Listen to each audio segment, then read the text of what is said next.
When the right people come together at the right moment, when they care almost as much about winning as they do about each other, they can become the best of the best.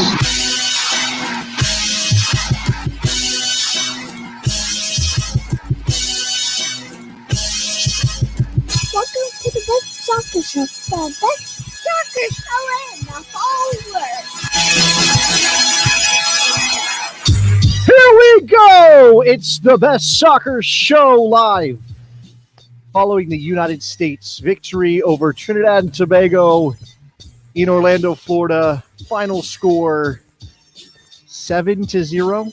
Wait, this is live? 7-0. Yes, we're live. Did you know that we were live? Thought you were doing it. There's a whole different level of performance I have to put on now. 7-0, you say. 7-0, you say. 7-0. And at any scoreline, will we be satisfied? Wait, what? We would be satisfied at any scoreline? No, I'm just saying. There's that. We're gonna now talk about that double standard. How there was really no winning in this game. If you don't win enough, it's like you didn't perform against Trinidad. If you do 7-0, it's like, hey, it's Trinidad. It was coming into the match. There really was no way we were going to learn anything significant from this, right? It just never. No, and I think Stu Holden and John Strong talked about it a little bit at the end right there about it's more about the player at this level in this type of game. You're looking at the player and how they did in this. It's not really a system thing. But how does that even make? I understand what you're saying, and I get it, but at the same time, like that's not really going to make me feel better about anything. I mean, why play the game if it's going to be Jonathan Lewis had a nice night out.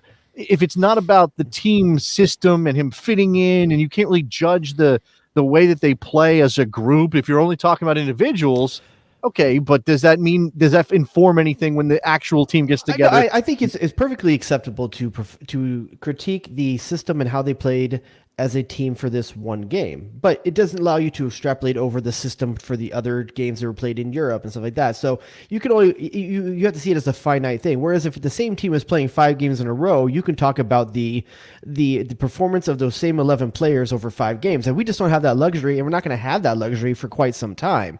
So it becomes more about this 90 minutes and these players, and for this 90 minutes, I was happy. Look, man, goals are fun. Like, I'm not going to sit here and tell you there was anything bad about that. They had I have a feeling you're going to try somehow now. No. What I'm going to say is there was really no, as you said, there was no winning here because it was going to be Serbia, but they couldn't get the visas. It's a pandemic.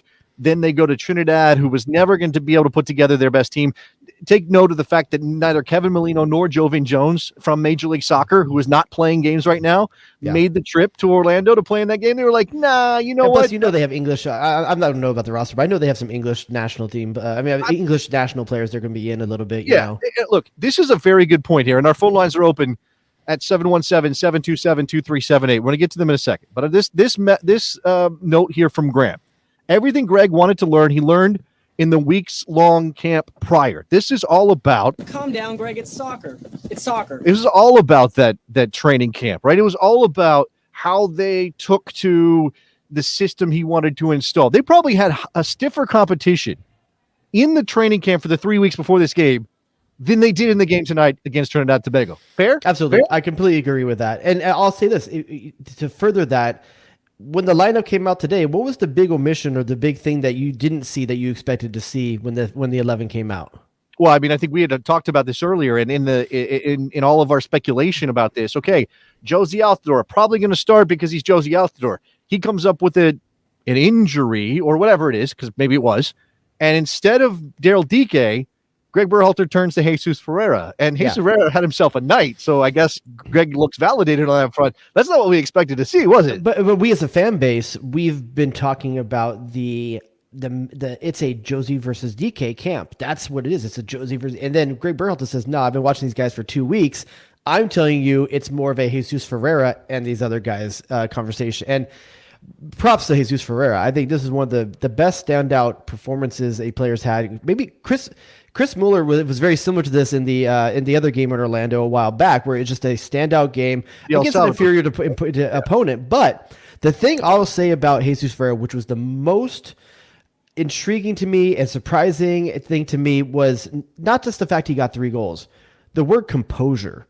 The dude has composure on the ball in traffic and in lanes.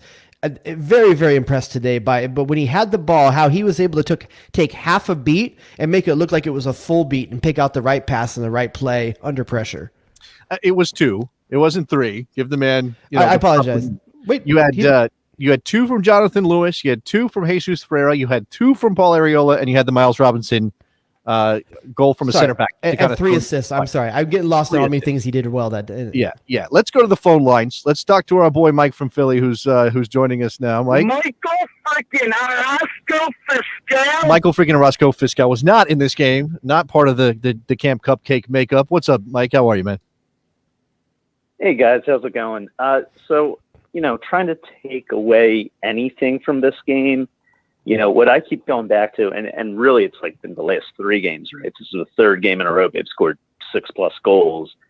And, you can point to the weaker competition, but it's almost reminiscent of what the women's team has to do pretty much every time they go out when they're playing like a vastly inferior opponent. And it's really just like, for me, what I'm seeing here is something we really haven't seen in the past. Is like traditionally we play these inferior teams and almost play down to the competition. And now it's just them sort of taking care of business and actually meeting what we would expect them to do with, our BC team out there. So, I mean, I agree what you were saying, like, everything Greg needed to learn, he probably learned during the camp more so than in this game. But it is refreshing to see them just sort of, beat up on these teams we're supposed to, do what you're supposed to do. Right? Out a 1-2. Yeah. Do what you're supposed to do. If you have a talent advantage, make that count. Put it on him. Like, don't hold up, right? I mean, it's a little bit like when we were kids and you would play on a team that was way better. And it's like, well, do you tell the kids to slow down and not score goals because it's mean to the other team? No. Yeah. Does the men's team get told to stop scoring when it's 10-0 in a World Cup game? That's actually a good point. They'll never have a 10-0 World Cup game, unfortunately, for the USMNT. Wow, what a hater. Yeah, that's what it is. I'm hating. Actually, when we get to 48 teams in the World Cup, I suppose anything's possible, right? I do. I think that there is something to be said, and I wonder how much credit you give Greg Berhalter for this, Jared. As much as I said before the game on Twitter that this lineup was kind of annoying, because Greg Berhalter has this tendency to pick a group that is just counterintuitive enough for us that it's annoying, right? It's not like we're mad. It's a friendly in January. We're mad that we can't pick the coach's thoughts perfectly. I mean, we're mad that, Daryl DK is not starting. And we think he's doing it to us. Yeah, there's that too. Instead of Chris Mueller, he goes with Jonathan Lewis, and we're like, oh my God, why are you doing? And instead of I don't know, Perea starting because he just declared for the U.S., it's Jackson Ewell, who we already know something about. He does these things. We get a little annoyed. And in this case, obviously they win the game 7-0 going away. Everybody gets to build some confidence. Now you're talking about more players, not just with their debuts, not just with first-time goals. By the way, Miles Robinson has a goal for the national team. He doesn't have one for Atlanta United yet. It's about that culture. Does that matter in this? Does it add to like the pile of national team culture that you're building that right now would include Pulisic and McKennie and Adams and Reina and all those guys? All these guys right now know that the attention's on the American team. Listen, there's a chance that Liverpool's higher scouts or upper up like coaches are watching this game because Aaron Long's playing in it. If you're Jesus Ferreira, you're pretty stoked, right? If you're Jonathan Lewis, you're pretty stoked. Like these guys know that the eyes are on them, and they're, like I've been saying for weeks, are in vogue. They really are. So why not floss a little? Why not look good? Why not take advantage of it? Every one of these guys is auditioning for a role. And here's the thing: we saw the players union come out this week and say, hey, here's our rebuttal to what your CBA is. And the owners just kind of said, let's talk about that a little bit more. These guys might not be playing in a month. Okay. They may not be playing. Yeah, that's a good point. There's something to that, I guess. And, we'll see what happens. The window closes. By the time a lot of people listen to this, the window will be closed, I think, for European leagues. We'll see if Aaron Long, who apparently Red Bulls turned down a championship club who made a loan offer for Aaron Long. They would have picked up his entire salary, Jared, and the Red Bulls were like, nah, We're not having that right now. Gerhard Struber wants, by the way, I love how that's close to Gruber. We'll get, okay, anyway. Gerhard Struber wants him in the team in case they play games, in case the Red Bulls are on the field. Whereas Seattle's like, take our Morris, please. I mean, yeah, they did right by him. I want to look at the stats real quick, just to run through them. I know this is not going to be informative of anything, but I do think it's interesting. The U.S. outshot Trinidad and Tobago 19-2. Shots on target.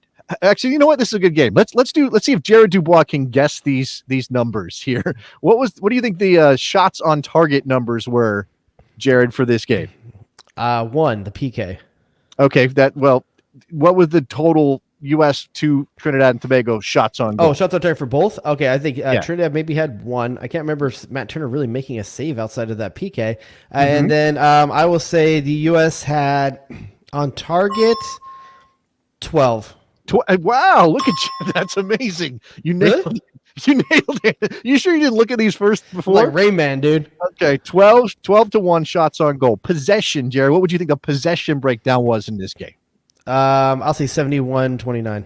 Okay, you know what? I'll give you a ding. It was 73-27, according to what I'm looking at here.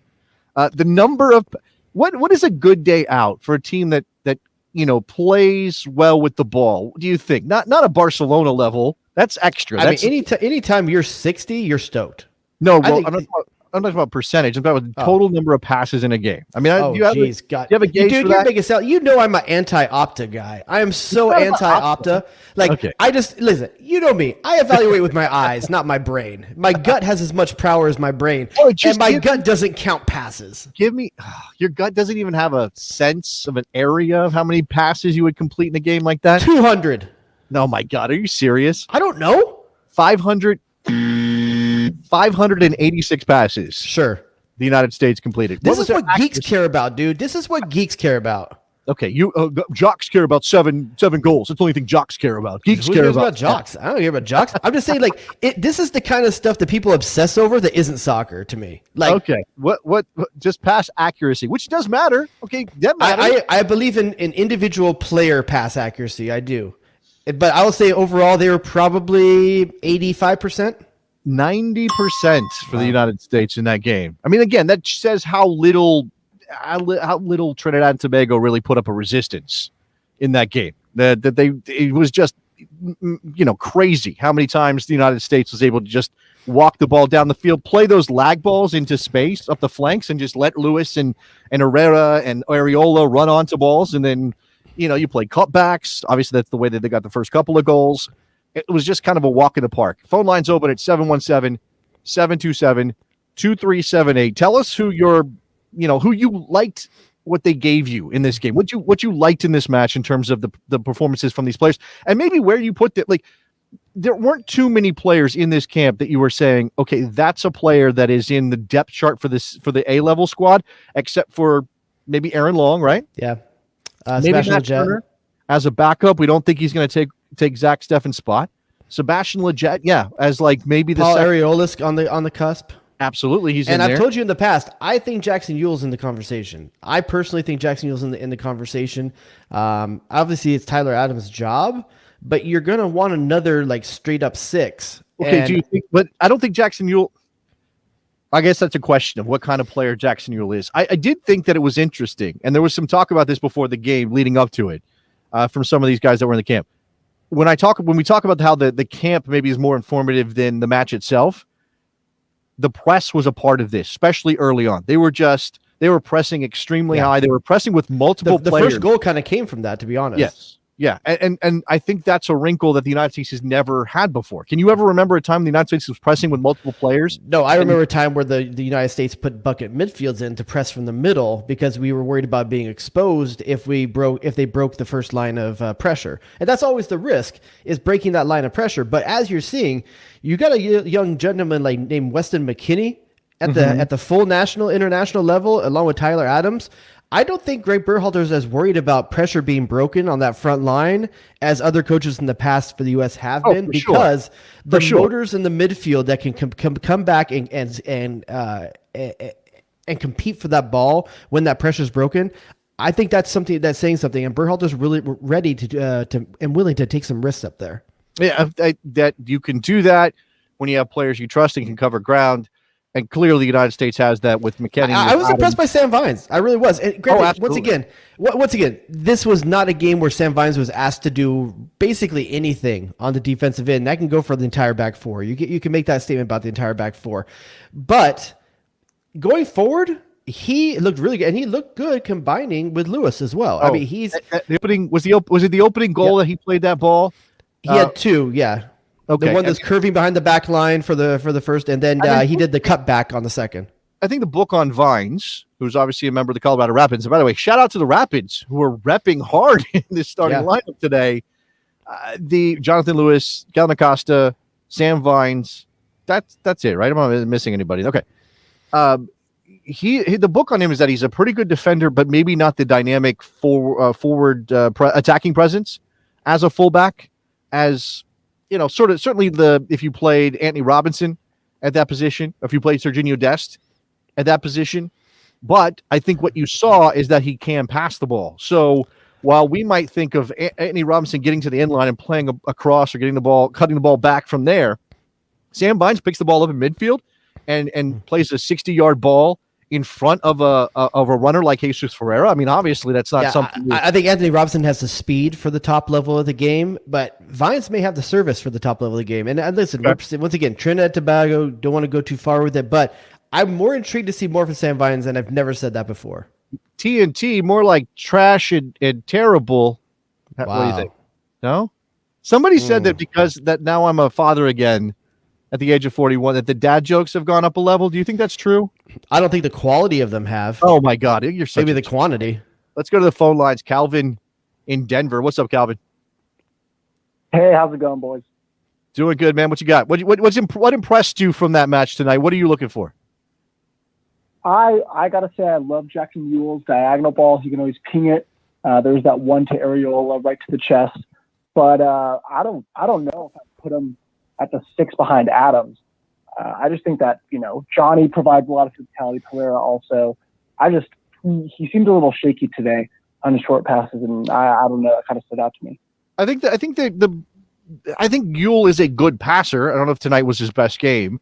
I think Johnny, who we've only seen a tiny little bit. Let's remember, we haven't seen much of Johnny. For all we know, Calvin's watching the Brazilian league on the regular. We don't know. Well, maybe he. I'm saying in the national team picture, we've only seen a little bit of Johnny, who I believe was subbed out of a game in Brazil today. If I have my Twitter information correct, not that he couldn't be that guy, but he's definitely a destroyer. Like, he's definitely not a player that you're thinking, okay, this is a guy who's going to start things from the back. He's not a deep line playmaker. Jackson Ewell can be a deep line playmaker, and the national team has become accustomed to that sort of influence from that position because of Michael Bradley. Now, if you have dynamic players ahead of that number 6, and Tyler Adams is a pretty good passer. I'm not saying he's a great passer, but he's a pretty good passer. Then you can obviously lean on them to do that work. I mean, Weston McKennie, obviously Giovanni Reyna, if he's playing there. If Musa is the guy, we still don't know. If it's Sebastian Lletget, who can obviously take players on the ball at his feet and do a lot of different things. When I think of Johnny, as we're talking about, it kind of reminds me a bit of Danny Williams. I always thought Danny Williams had a little bit of that to him, where also Danny Williams ceiling never got quite good enough for consistency with the U.S. national team. But once again, based on a little bit of information, short minutes seen, me personally, I like Jackson Ewell more. And listen, if you're bringing Jackson Ewell, you're not bringing him to start a game where you're expecting him to be part of the buildup for your attack. This is your 15 minutes left. We have a 1-0 lead, and we need some more defensive bite. That's what Jackson Ewell is if he's on that Calvin, that full team. Before I let you go, you weren't necessarily high on Ewell in this game, but what is your depth chart look at that defensive midfield position then? How's it look?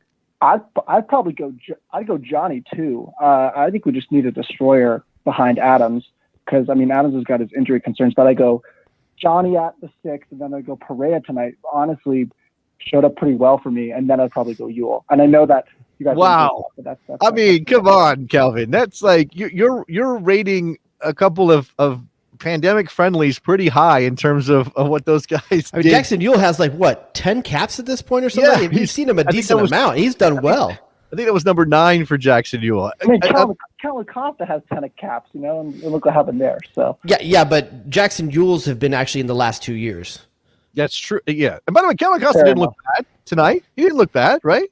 No, I thought he was serviceable. I mean, I was surprised when I saw the number 10 on his back. I was like, oh, that seems odd. That's not necessarily the number you think that he should be wearing up there. Kellen, No, I've always rated Kellen Acosta, and I've thought for a long time he was one of the. He's unfortunate that he played on the Rapids this year. Rapids did a little bit better, and I think that's one of the reasons why he's in this lineup. I don't think he's ever become a bad player, but we've always talked about he falls into that. Is he a 6? Is he an 8? He can hit a ball from outside the 18, but you never know how he fits into your lineup. And I think Greg Berhalter is more comfortable finding these guys that have actual particular roles. Okay, here's. Damn, dog, that's in approach. That's for Kellen Acosta wearing the number 10. If you're not going to put he's Christian Roldan, right? I mean, I'm saying he's exactly the same player, but he's Christian Roldan. What does he do? Is he a defensive midfielder? Christian Roldan's a better attacking player than most guys who line up at the 6. He doesn't read the game well enough to be a 6, but he's athletic. He covers ground. He does a couple nice things. I appreciate the call, Calvin. He's like a bootleg Stu Holden. You're putting Kellen Acosta on bootleg Stu Holden. Yeah, not as good as Stuart Holden, but I think that that's the kind of role that he's meant to play in a team, but just not this one, I don't think. Okay, well, but again, we're talking about depth players, right? We're talking about guys that are not going to be lining up in what we were just talking about this. You know, the whole question of the striker situation. If you had a game at the Azteca tomorrow, you know, you can go. Kellen Acosta sitting and watching it from his couch. You think he's not in this team? No. Okay, no, probably not. Right, probably not, because you're talking about again with some indecision in terms of Yunus Musa. You obviously have Weston McKennie. You have Tyler Adams. You have Sebastian Lletget. You have. Are you bringing who else is in that mix right now for you? Areola. Both. He's a forward. I'm talking about guys in that midfield triangle. Man, I think you named most of them. Herrera, Johnny, these are defensive midfielders. Yeah. Ono Otasawi, who's still young but getting some minutes in the Premier League every now and then. Let me go through the mental. There's a bunch of guys kind of sprinkled all over the place. Is Ulises Yanez? He's more of a forward as well. From my understanding, I think he just they just sent him on loan, or something changed with his situation just this last week, if I remember correctly. Yanez, not for the best. Yeah, probably. Yeah. Okay. Let's go to Justin from Jersey, who wants to talk about Herrera's start and play. Go at right back. Go ahead, Justin. Hey guys. I know there's not a lot to take from that game, you know, considering it's Camp Cupcake.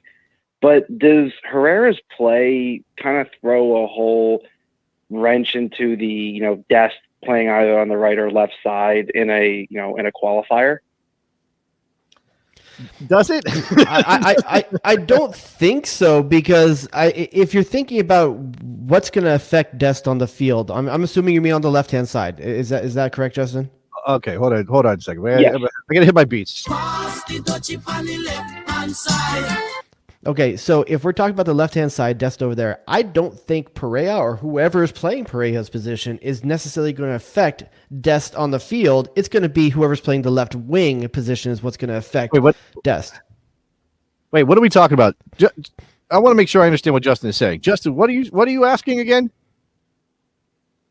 Whether Herrera's play throws a... He's talking about Herrera. I thought he said Pereira. I apologize. I thought he said Pereira. First of all, that's Perea. I know, but that's what I thought he said. That's why I thought he was... So Aaron Herrera on the right side is a fullback tonight, and a lot of people like him. I think it was we have so many right backs right now. I don't think... Granted, congratulations. You had a good game tonight, kid. Right backs. You have a ton of logjam at that right back position right now, so much so that you have the ability to play Dest on the left if you so choose. It's just another guy that can play right back. I really don't think it changes Serginho Dest. I do think in this game you did not get a look. So Aaron Herrera on the right and Sam Vines on the left were basically playing in the attacking third for the entire match. Sam Vines did more to affect Serginho Dest where he plays on the field than Herrera did. Okay, maybe. Sam Vines is definitely a player to watch. If he stays in Major League Soccer, he's always going to be behind a Robinson and a Dest, I think. Not guaranteed. Yes, I agree. Okay. But what we're saying, as the left back position has been at a deficit for so long for the U.S. national team, that we're having to play a right back over there. more right backs doesn't change Serginho Dest. Having serviceable depth at left back changes where you play Serginho Dest on the field. That's what matters. I don't see Herrera affecting Serginho Dest in any way. I do think it's possible that in certain circumstances, Greg Berhalter looks at his matchup, looks at his lineup, looks at who he's got available, especially in the forward positions on the flanks, and says, Anthony Robinson on the left, Serginho Dest on the right. I think it's possible. Now, you're also talking about players who like to get up the field, and you definitely need to cover for them. I mean, you can drop Tyler Adams in between center backs, and you can cover the width of the field defensively that way. You can try to do that. If you have Aaron Long and John Brooks, you have athleticism. Maybe you're doing it that way, but you're taking a risk. If you want a little bit more, not balance, but if you're looking to have a fullback who's going to get up the field and create havoc and be part of an overload on one side and maybe a more defensive-minded fullback on the other side, then that's why you play Dest on the left and Cannon on the right. Or you play Dest on the left, and it doesn't matter. Any of those right backs we just talked about, or Dest on the right, and then maybe a Sam Vines comes in who's a more defensive player on the left-hand side, right? I'm fine with all that, to be honest with you. I think you summed it up well. But when I think of the back line, I think of this game, the person I feel bad for is Walker Zimmerman. How is this guy not getting a chance in this game? Defender of the year, what does he have to do? Defender of the year in MLS looks like a Norse god. And for some reason, he can't get on the field. Man, I'm not saying he didn't deserve a look. I don't have a problem with Robinson getting the start because he's young and he's an up-and-coming player. And I think there's an idea of maybe – look, I think at one point John Strong or Stuart Holden, one of the two, talked about Terry Fenwick putting all these TNT players in the shop window. They on this roster, they had like a bunch of guys who were unattached. They got a bunch of guys in Trinidad. He's just trying to get these guys level higher so that they can get better as a national team, figure out how to qualify for the World Cup, even though that's very, very difficult. The United States shop window is different. It's a different kind of shop. I mean, TNT is like, what shop window is that? That's like the 5 and dime shop window. The U.S. men's national team shop window is a higher class of shop, but it's the same idea. And I think maybe Berhalter is thinking, is Walker Zimmerman in line to go abroad at this point in his career? I mean, I guess he could pull a Jordan Morris and Aaron Long. That's the kind of tinkering, though, that I just don't want from a national team coach, to be honest with you. That's not his job. His job is not to showcase for a club. That's not true. I think that partly that is part of his job. I think that as much as Jurgen Klinsmann did a lot of things wrong, one of the things he did right was find a way to get players to think about Europe and put them in the shop window and get them up. How is Walker Zimmerman not thinking about Europe? He's defender of the freaking year. What else does he have to do to put himself in a window? No, I'm not saying he's done anything. I'm saying that I think Greg Berhalter valued Miles Robinson getting that opportunity more than he valued it for Walker Zimmerman. So he's got favorites. Sure, but every coach does, right? Every coach has favorites. He started Jonathan Lewis, and did you have Jonathan Lewis starting? No. Did you? No, I didn't. But he obviously that was Jonathan Lewis. He loves Jonathan Lewis. He keeps bringing him in. Even when Jonathan Lewis is not getting starts at NYCFC with Colorado, he's in these camps. But I could justify that. I can justify that because he gave Chris Miller a hell of a look in the previous friendly. So I get that no quantity doubt. Chris Miller got a hell of a look. Walker Zimmerman barely got minutes in the previous game as well. So granted, maybe he's just not performing in training. Okay. Maybe he's not the camp. He's not the guy. That's what I'm saying. Maybe Miles Robinson blew everybody out of the water in camp except for Aaron Long, and that's fair. Maybe he's like Jesus Ferreira on the back line. Oh yeah, maybe that's what it is. I mean, you didn't. Again, Jesus Ferreira starting over Daryl Dike, starting over. Well, I guess that was the other option. As long as Josie Outdoor's not available, I guess that was he had that good of a camp because I don't think I saw Jesus Ferreira being that guy. But this is also about the U23 thing and the Olympics, Jared. If they happen, it's not just about the senior team. I think there are a couple of spots where Berhalter thought, hey, maybe I can get a peek at a player who can be depth for me going into Nations League and World Cup qualifiers later in the year. But he wasn't auditioning guys in his starting 11 for the U.S. men's national team, was he? Well, let's be irresponsible for a second. You feel like being irresponsible? I always love being irresponsible with you. Well, in that case, we're going to give our kids ice cream for dinner. What are we doing here? What do we do? Let's do a little pick your poison here. I got a highly irresponsible pick your poison for you. Oh. Let's evaluate two recent starters at striker. Who did more for the case in their one start one start for the U.S. national team, Ayo Akinola, Jesus Ferreira. Different players. Very different players. Who did more to help their case long term? And does Ayo Akinola's situation with Canada affect your opinion? That's a good. Wow, that's a very. I think maybe Ayo Akinola's skill set is more of interest to me than the Canada thing or anything else. But I do so because he could obviously sort of become a Josie replacement, at least in sort of rough form, right? There's a lot of work for Ayo Akinola to do to become a very good player, but he's got the body type, he's got the skill set to become a Josie-like player, a center forward, right? Let's just say center forward, regardless of what kind of player that is. And Jesus Ferreira, a different kind of center forward, but maybe I'm going to say Ferreira because it's a wrinkle that the United States did not really have or Berhalter had not explored in a significant way, right? And maybe, by the way, this gives you a thought about Matthew Hoppe, right? Think about what Matthew Hoppe does well. Think about how he plays. He runs lanes. And think about what Jesus Ferreira did tonight. Yeah, I think Jesus Ferreira, I think, was more dynamic than what we're saying with Matthew Hoppe because what Jesus, I almost said David, what Jesus Ferreira, that's how old he is, how old that we are. Yeah, his dad played in the Trinidad kits just with red and white, something like that. Yeah. So what I was forced to kind of reconsider in watching Jesus Ferreira's game tonight, he did many of the things that I associate with what Josie Altidore does in that position with a much smaller frame. He received the ball, top of the 18, pivots, finds runners, broke lines from time to time, was able to play with his back to goal a bit too. He was able to be the 1-2 man in that middle, and that's usually something I associate with Josie Altidore and his big frame, being able to take the hit. Now, granted, Trinidad and Tobago didn't put him on the ground and put him on his butt as much as some other teams might, but I was forced to see Jesus Ferreira in a different light than what I traditionally thought him in tonight. Well, okay, so there's a couple of things here. This is from Calvin, who says Ferreira had just as many offsides as goal involvements rough around the edge. I think it's fair, right? I think, in fact, probably offside on at least one of those goals. That doesn't bother me at all. Who else was offside a lot? A guy named Filippo Inzaghi. Go look him up. See how many goals he has. Sure. If you want to compare him to Filippo Inzaghi. It's an easy thing people say all the time. They're offside. A striker's job is to be as close to that line as possible. You want to be riding that line. If you're not riding that line, you're not looking for the advantage. You're not looking to. If you like the way Matthew Hoppe plays, give him some time. He's gonna have a ton of offsides too because he does the exact same thing.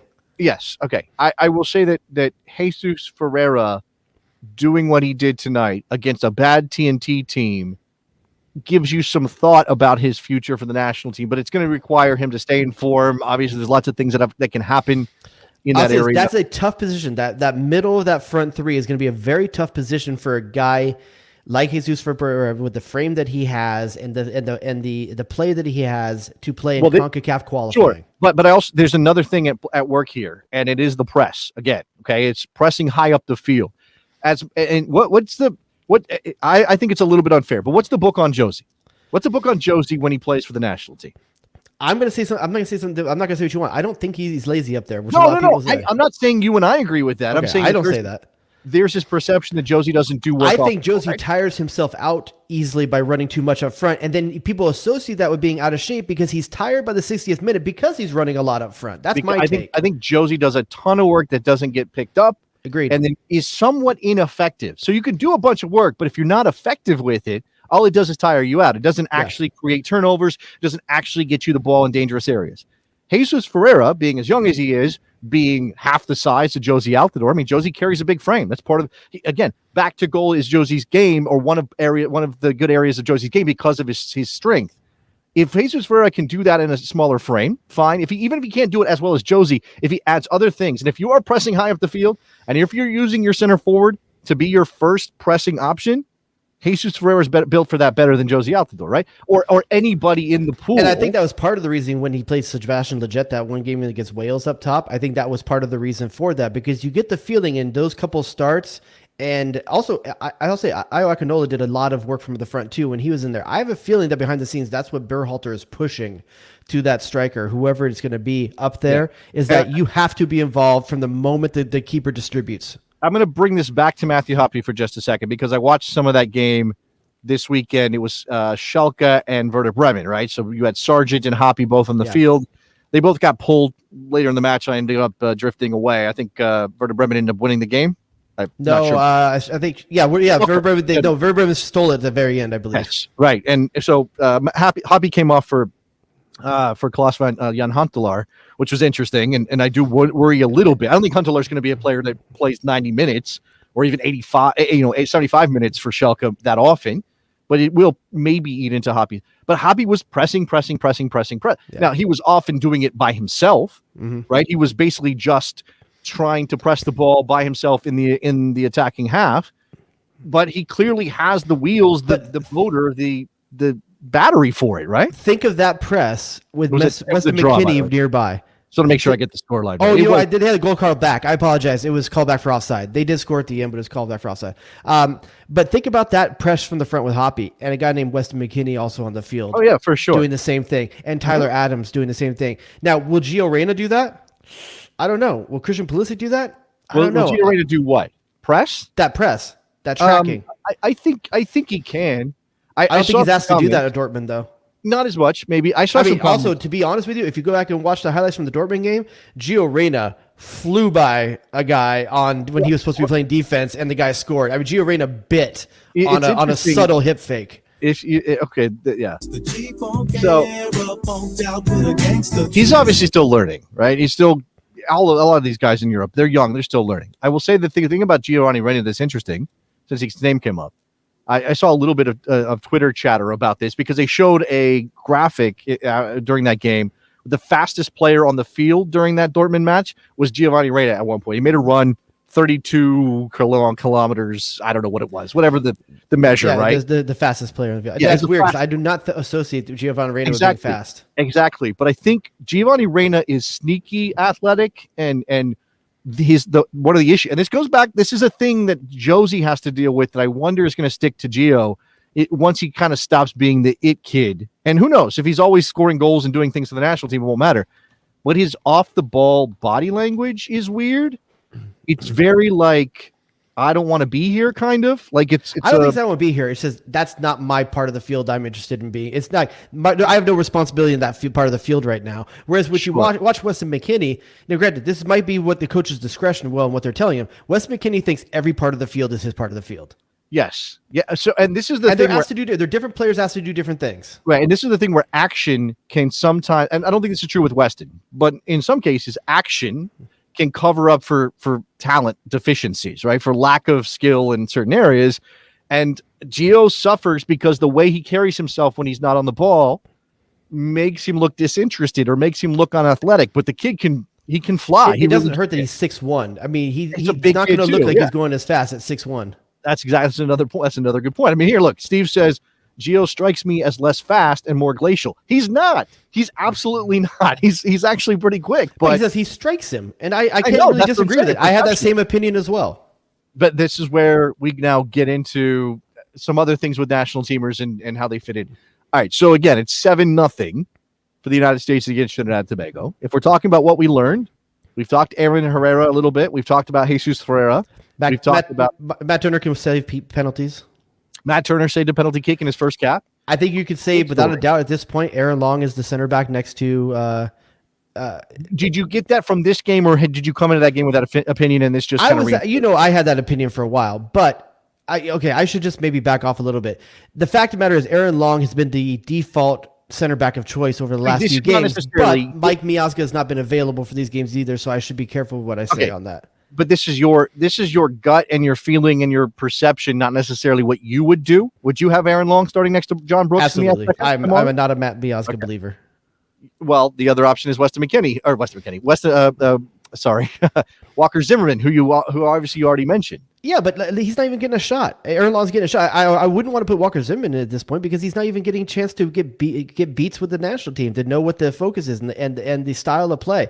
Aaron Long's been the center back of choice for most of Greg Berhalter's tenure so far. I just think it's unfortunate we haven't been able to get he and John Brooks on the field together. There are a couple of Euro-based players, one of them brand newly European-based that we haven't mentioned. When we talked right backs, we didn't mention Brian Reynolds. I don't know how quickly that's going to come together now that the deal is done for him at Rome. Did you see the picture of him standing on the sideline talking to Edin Dzeko? Just like hanging out, watching Roma play, talking to Edin Dzeko. It's a good life. That's what you want if you're a 19-year-old. Well, also, as we're talking about center backs overseas, Chris Richards being loaned out to Hoffenheim, who's going to use him. Hoffenheim needs the help.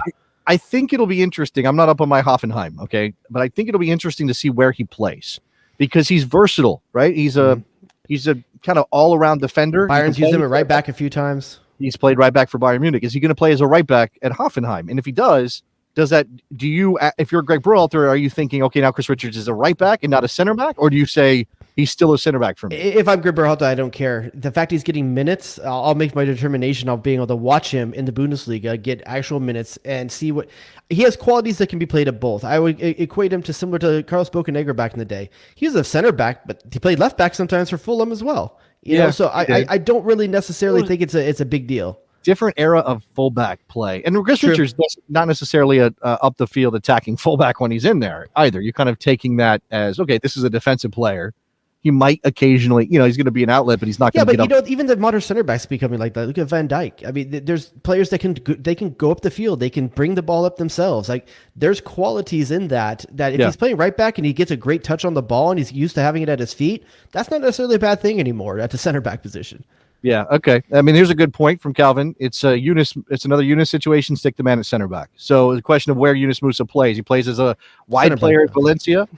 So when he's with the national team, he's played more in that center of the midfield in that triangle in the midfield three. So is he? Where does he play? Well, if Greg Berhalter thinks Yunus Musa is better in the center midfield, and he thinks that Chris Richards is better as a center back, it really doesn't matter where he's playing on the club level, right? It's just a matter of being in form, getting minutes, et cetera, et cetera. Or you could play a three-man back line, Jared. I know you've had a soft spot for that for 3-5-2.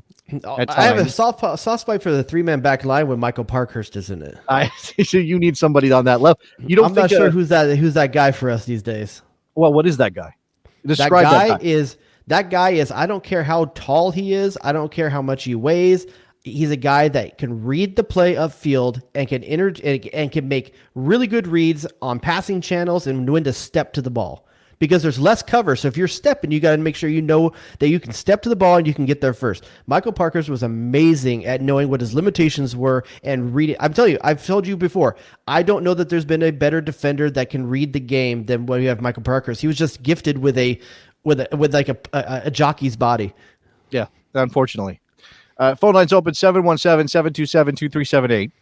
My thought, my mind immediately goes to March. Okay, so this is a friendly. It's Camp Cupcake. It's Trinidad and Tobago. Basically throwing whatever they could get together to come to Orlando. It wasn't going to be a test. This is an MLS-based team. So now you move forward, and it's going to be a full team. Expected to be a full team in March. Yeah. Right? We who knows about travel, and I'll pretend like the pandemic's not happening, Jared. They're going to get together. Can I do that? Pretend that the pandemic's not happening? Yeah. You can. I just want to go to dinner. I just want a date night. I don't think that's going to happen. I just want a date night, dude. No, I don't think I can. Listen. It's tough for your boy these days. Okay, like I need a date night. You really want to compare notes on that? My wife just had a baby. 6 weeks, man. What do you think? At least I know that you've gotten some in the last 10 months. That's a good point. You make a good point on that. I've just what I'm saying is I need a night without my kids, dude. Your mom lives around the corner, right? Is she not in your pod? I'm not scared of COVID, dude. I go to work every day. She's on your pod? Oh, because you go to work every day. I go into work. I don't get to work from home. Okay. I have people coughing on me all day, dude. I feel like maybe you should be wearing a mask doing the show right now. Should I be worried? This pop filter, you don't want to know about this pop filter. This thing should be tested itself. You know you can clean those, right? They're cleanable. You can really? take it off and wash it, and then I should do that sometime. It's kind of like my toothbrush. I guess every once in a while you should change that, huh? When it starts looking ruddy. Let's talk about the thing everyone's been wanting us to talk about. Everyone in the chat has been like little teasing at this, teasing this. What does Jesus Ferreira playing like this do to the Josh Sargent and striker conversation? We'd already talked. We're going to throw Josh in the mix now. I'm just saying, the people want it. Do they? Okay, so has anything changed on your depth chart with tonight? Has anything changed from where it was before? I'm not putting Jesus Ferreira in my depth chart based on a game against Trinidad and Tobago in January. I'm not. You don't think because in your depth chart you had Daryl DK, right? I think my depth chart was healthy Josie, Jossie, Sargent, and then I'll throw Matthew Hoppe in there before. I didn't say DK. I think I threw Matthew Hoppe in the depth chart. I mean, maybe your depth chart only goes to 4. I don't know, but somewhere in there, Daryl DK's in there, right? The depth chart could be unlimited. You could have a 20-man depth chart. You're going to have a 20-man striker depth. There's no 20 American strikers in this system. I don't think there are. How far down do you go before you get to? How many American strikers do you think you could name before you ran out? Oh wow, that's a good question. Well, Nico, what's his name? Exactly. You just proved my point. No, I just haven't thought about him recently. He's playing in the second division in France. Giacchini. You have Sebastian Soto, right? Yep. I'm already like 6 in. I'm Giannis. Giannis. Oh, Ulysses Giannis. Sure, Yeah. Not necessarily in that. Terrence position. Boyd. You're still on Terrence Boyd. Aaron Johansen. Aaron Johansen he's still alive and he's still playing. You notice almost no one we've said so far is in MLS. No, MLS is bereft of American strikers, I will say. So much so that our best candidates are dual nationals. That's true. I mean, that's honestly, Dom Dwyer is in that conversation if you start talking about Americans like in MLS.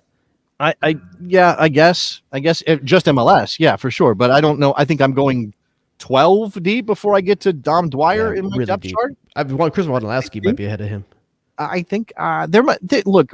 I need to look and see if any of these academies are producing strikers. It does seem like we've lost the ability to do that as a country. Now, I'm okay with the trade-off, considering that we've got Christian Pulisic. But you know what? That's an easy thing to say, Jason. It's an easy thing to say, and I think you're justified in saying it. But literally a month ago, we had never heard the name Matthew Hoppe.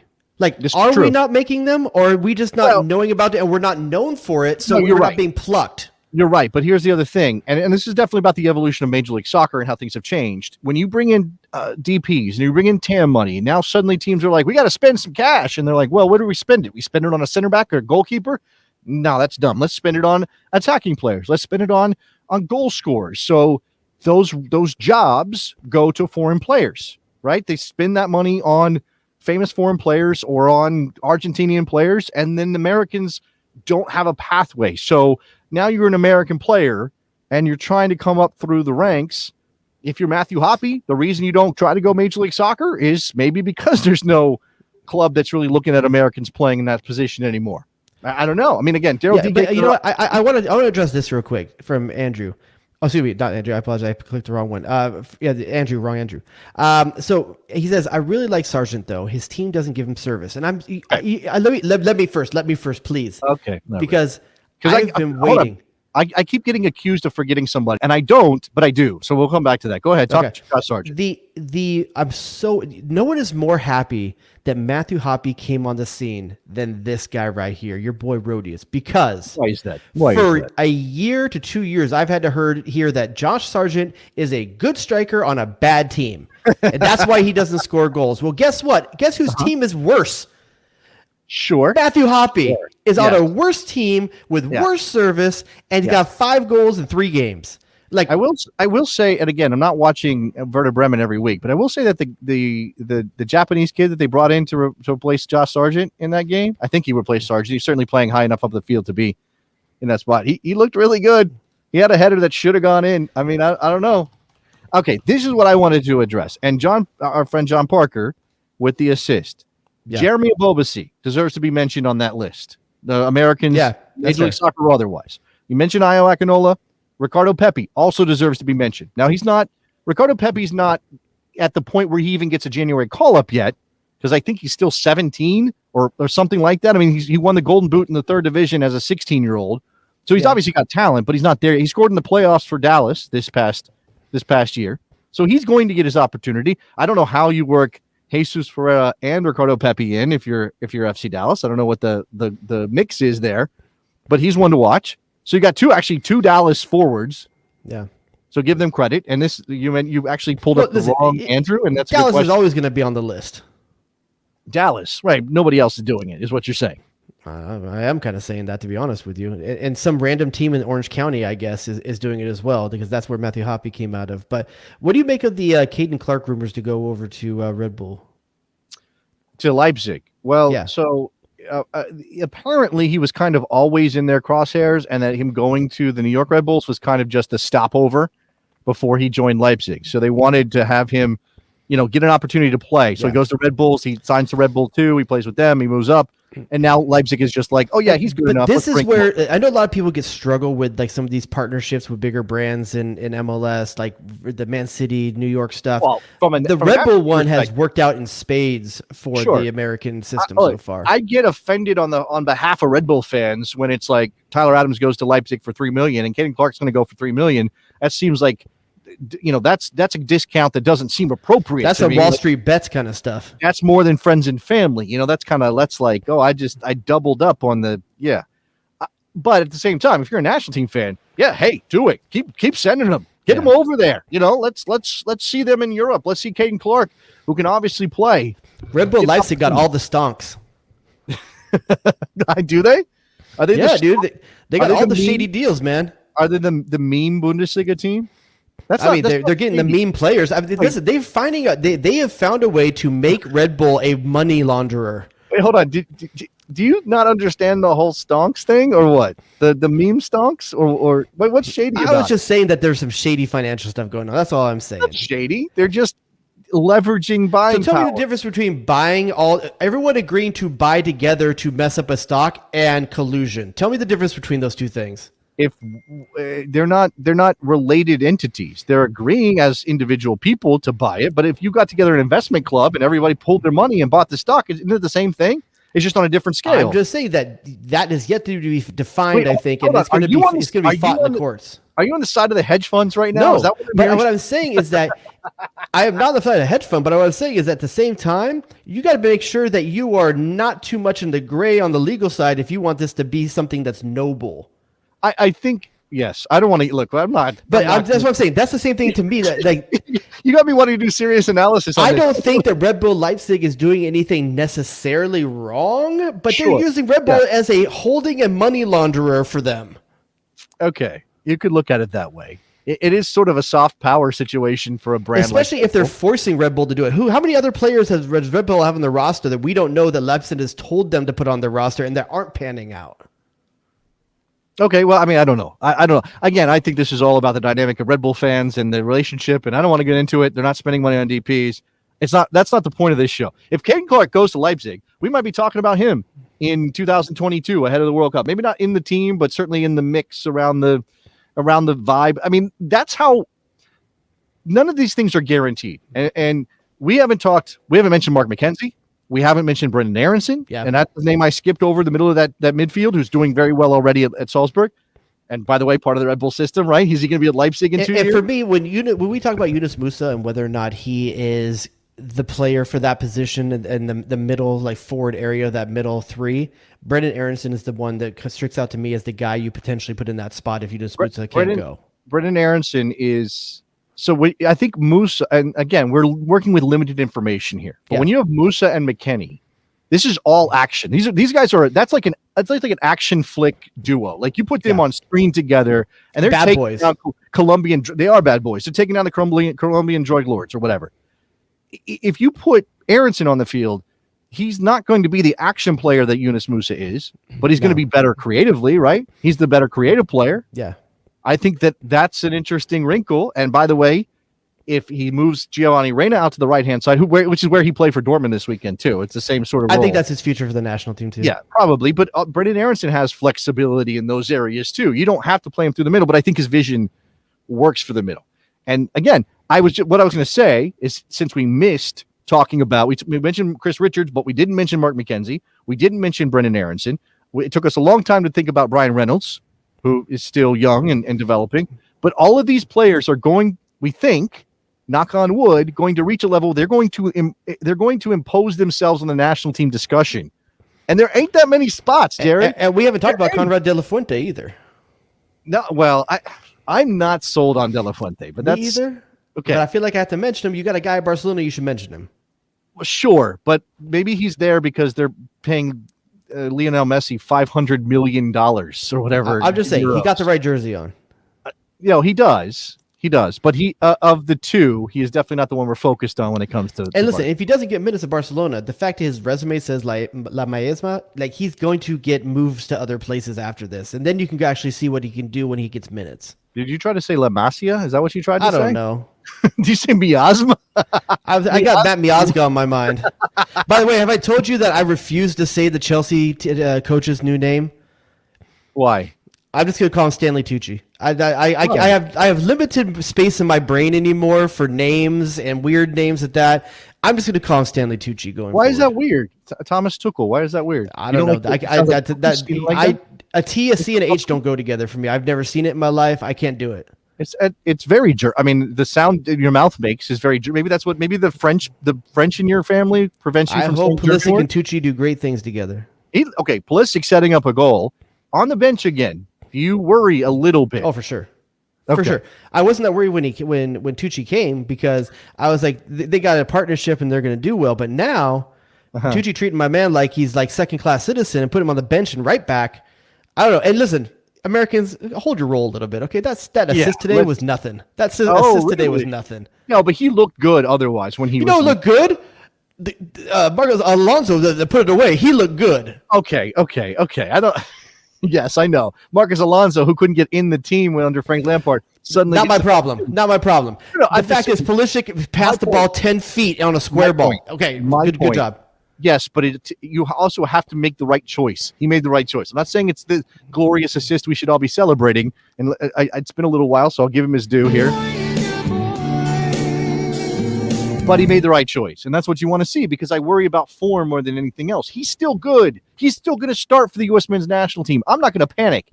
I'd like to see him start every week for Chelsea. It makes Chelsea more interesting for me. I'll say Chelsea's looking good under Tucci, but I just don't know that it's going to be Pulisic's role. I mean, maybe not. Timo Werner still got to. Tucci's going to give Timo Werner a shot. And Werner was on the bench in that game, right? And Tammy Abraham started up top, and you have you obviously had. Dude, I was playing disc golf. I was keeping the tabs on the side. Okay. You want me to do nothing but soccer, man? I got a life, man. I got to sling discs. It's not that I want you to do nothing but soccer. I got bang chains, dude. Okay. All right. It's 2021. We got to get our focus together. We have a couple minutes left. Since we've been through a lot of these positional things tonight, and we talked about 7-0 and how it doesn't tell us a lot. I want you to cast your brain forward to March, okay? And again, pretend the pandemic's not really a problem. Probably won't be for getting this team together, we hope. What does that group look like for you, Jared, in terms of and look, if you don't want to go 23 deep, I understand. That's a much bigger all right, we're talking everything at our disposal, everyone healthy. Who's starting that whatever game that is? Who's starting? From back to front, it's Zach Steffen. Okay, hold on. Wait a second. Let me give you, and I'll indicate to you whether I agree with you or not. All right, Zach Steffen. All right. From left to right, it's Sergiño Dest. Keep going. It's John Brooks. It's John Brooks and Aaron Long. Aaron Long. Okay, those two I agree with. Yep. Go ahead. And right back, Reggie Cannon. Oh wait, hold on. You don't sound convinced. It's Reggie Cannon. I don't know. Here's the thing. I'm wondering if, for me, I'm going Reggie Cannon. For Berhalter, I wouldn't be surprised to see Anthony Robinson on the left and Sergiño Dest on the right. I'm asking you to pick your team. I'm going Reggie Cannon. Reggie Cannon. Because I'm assuming if we're going to play in Europe, we're going to have a decent opponent, and it's going to be someone you're going to want more defensive strength than putting two slashers out on the wings. Okay, I will say that one thing on Reggie Cannon, who I like a lot. It has been said that Reggie Cannon is a good player on a bad team in Portugal, that despite his bad team, he's doing pretty well. Sounds a little bit like Josh Sargent. I know they're judged on different metrics. The difference is when I've seen Reggie Cannon play for the U.S. national team, I've seen him produce. Okay. Produce from a right back position where he's judged it very differently than. Okay. Just say. All right. Go into your midfield, please. Midfield for me, if I had my choice, it would be Adams, McKennie, Musa, just like we did against Wales. You want to go back to Musa. All right. I think you'd want to see. Don't you want to see that again? I suppose so. I'm really intrigued by the idea of a little bit more sexy with Brendan Aaronson in that position. I really am. I think Musa gives you more on the ball, and it gives you a little bit more defensive to bite than Aaronson does in that midfield. I think that's true. So, me personally, I'm going to go with that 3, and then up top, I'm going to go Pulisic, Sargent, and Reina. Really? Yeah, okay. I want to either produce or shut up. So this is a the fans moment. No, do something. You're going to give Josh Sargent his one moment to prove himself in He deserves it. He deserves it. Listen, he's been the guy for quite some time. Everyone's been talking about he's the guy. Okay. Matthew Hoppy's just hot. Josh Sargent, if you're going to be the future of this team, here's a run out with the best 10 players we can put next to you. The best 10. What are you going to do? Okay. And then you have the conversation. If he produces, cool. Keep it up. If he doesn't produce, okay, let's go a different direction finally. Okay. Then give me, I don't know if you can do this. If you want, I mean, it's going to be a friendly. First of all, any changes to my 11 for you?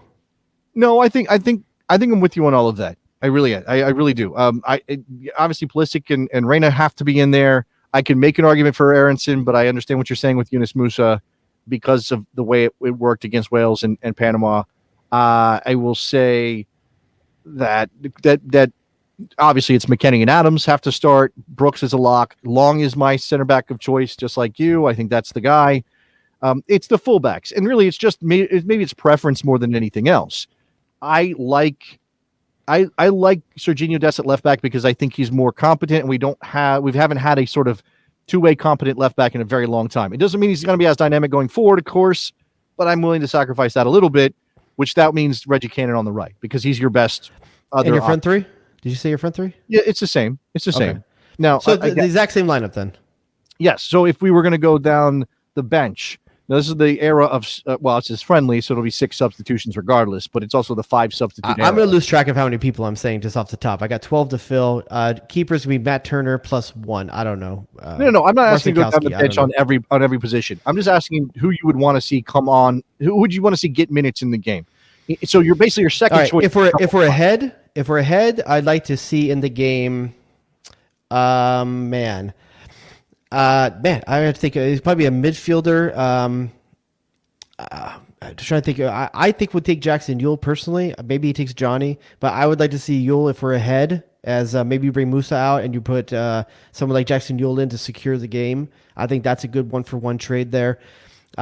If we're also ahead, and let's assume maybe there is a Jesus Ferreira on the bench for that. I don't know. Maybe he gets to come up. And you're ahead, and you want someone that's going to press and help you defensively. Hold on. You're going to go to Jesus Ferreira and skip over Matthew Hoppy, because that's where I would go. I said if we're ahead. Now, if we're behind, I would go with someone like Hoppy. I would love to see him because there's not the same substitutions. There's 2 different mindsets there. Okay. Well. Okay. All right. Go ahead. So I think if we're ahead, if we're behind, you bring in. I'd like to see Matthew Hoppy.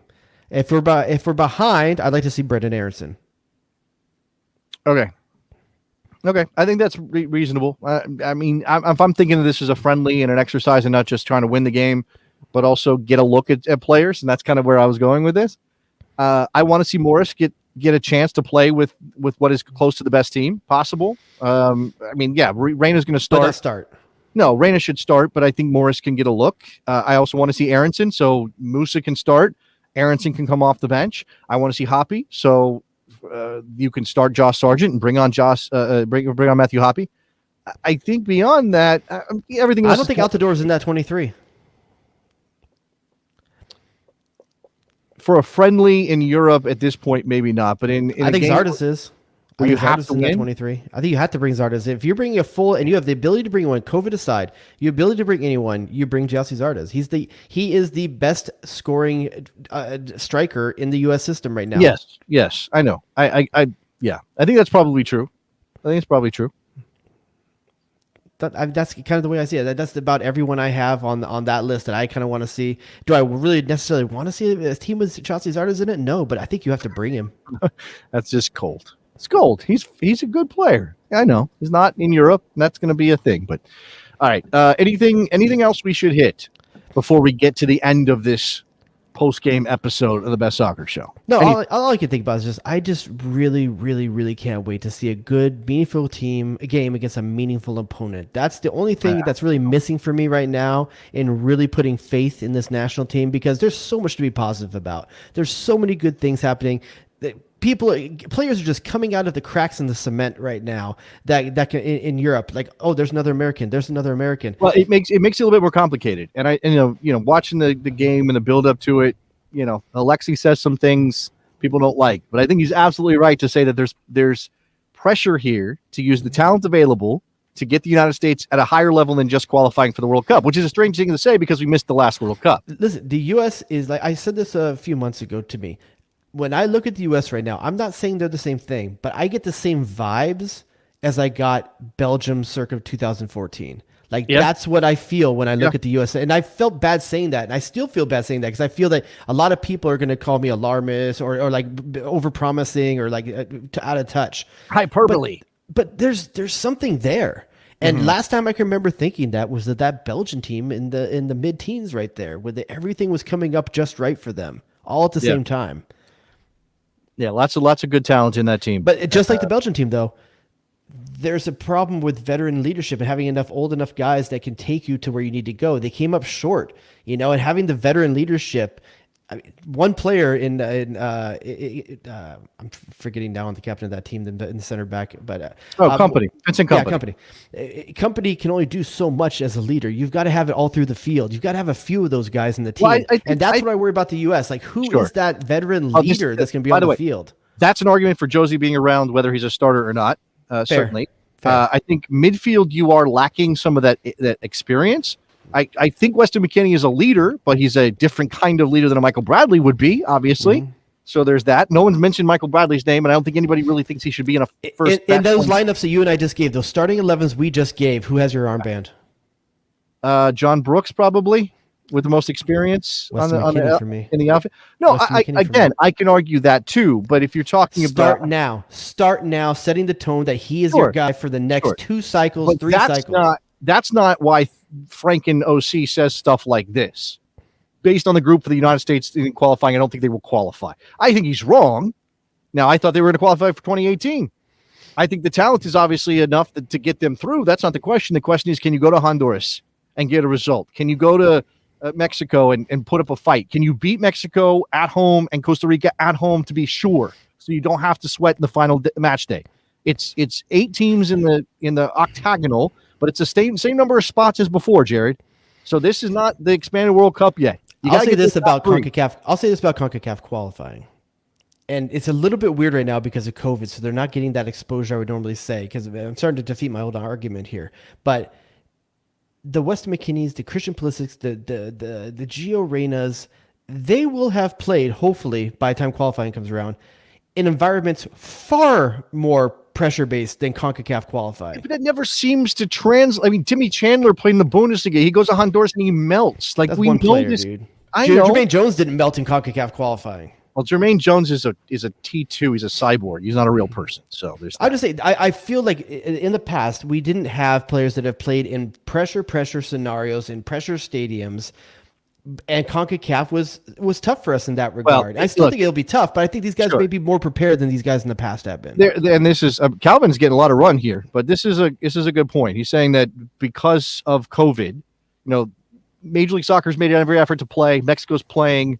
You're talking about countries with players who have been off and not playing. Their games have been canceled. All kinds of problems. I mean, obviously, I think Costa Rica's been playing pretty much from the very beginning. They're one of the first leagues to come back, so maybe they'll be okay. But there are plenty of countries that are really going to suffer, and it'll change the way the octagonal goes. So there's that. All right, we got to roll. We got to get out of here. I got a newborn. There's a baby upstairs. I'm probably in trouble for you got abuelo and abuelita. There's an abuelo and abuela here, but I'm still responsible, and I still got to keep the effort level up. Okay, dude. For lots of good reasons. I mean, congratulations on Old Dad FC. You're official. You, yeah. We're gonna get that. We're gonna get that popping off. We're gonna do some stuff with that. Anything else you want to drop in here? I think that's it, man. I'm really excited. Like I said, all I want to see is just meaningful games, meaningful opponents, and they can't come soon enough. So I know for sure what I'm seeing in front of me is something to be believed in, but I feel it. All right, 7-0. The United States beats Trinidad and Tobago. Thank you for listening to the live post-game episode of the show. If you're listening to this live, make sure you go subscribe to the podcast. And while you're there, ratings and reviews help us out. Let us know what you think of the show. Prefer 5 stars. I'm not going to say you have to give us 5 stars, Jared, but, it'd be nice. It help. Consider it a baby shower present. And Nick, do you have a new review to read off the podcast feed today? Absolutely. We've got a couple of them here. Nicholas Soup and Sausage. We're going to extend this thing. It's bonus time. We're into. I know that's not the drop. I got to fix that drop. But go ahead. This is from Snowhound 10. Truly the best soccer show. I have listened to your previous iterations and was so happy when you returned. I have several soccer podcasts I listen to regularly, but your blend of pop culture had me at Dawson's Creek is right in my wheelhouse and is the one I always hope I have a new episode for in my feed. Your focus on U.S. and U.S. related leagues and development is perfect, as I love to hear about dual nationals and top-performing unproven gems. Thank you for all you do, and I would love to take you guys out for a drink in Portland once we get through COVID. Cheers. There you go. PTF. Yeah, this podcast is definitely Pacey for life, right? We're not Dawson people. We're Pacey people. No, screw Pacey. No, okay, we're gonna fight now about Dawson's Creek.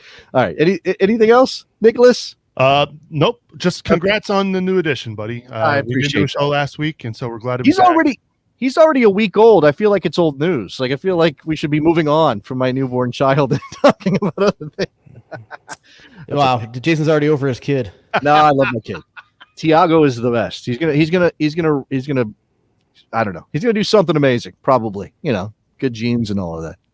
All right, Mr. Dubois. Thank you very much for showing up tonight. Appreciate it, man. Thank you. I'll talk to you guys later. Bye. The best. Only the best. Damn, that's in a quote. Danger zone. Duh or hello. Eddie, what have you done for me lately? Who asked those questions? Oh, baby! Get to the chopper! Calm down, Greg. It's soccer. It's soccer. Eddie, what have you done for me lately? You shut your mouth when you're talking to me. What? We just become best friends? Yep. Playing hot dogs and donuts with 2 fangirls in the locker room?